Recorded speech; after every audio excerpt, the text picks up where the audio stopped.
right, guys. Sorry for the poor quality picture here, but if we're looking, it's terrible quality. That's why you got it wrong. Yes. It's not because you're stupid. It's because you just it's the bad picture.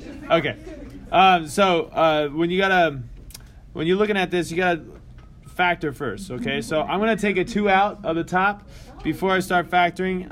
Then I would get x squared plus 5x plus 4, which would factor out to be x plus 4 and x plus 1. Then the bottom would factor out to be x plus 4 and x minus 1. Which factors would cancel out? X plus 4. He would be gone. Okay, he'd just be gone.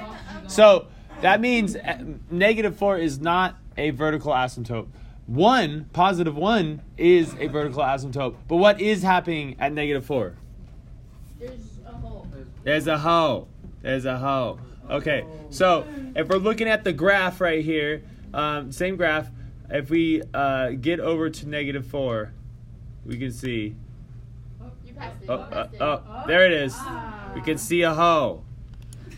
Okay, that's how you find the hole. Okay, but how do you It's like a fake asymptote. What's that? How do you find the other point algebraic? How do you find that other point? Yeah. Oh, like okay, so like if you find the negative 4, Yeah.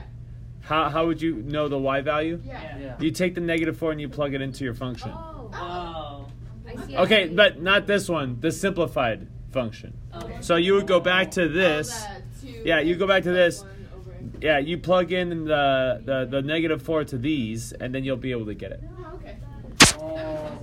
Yep.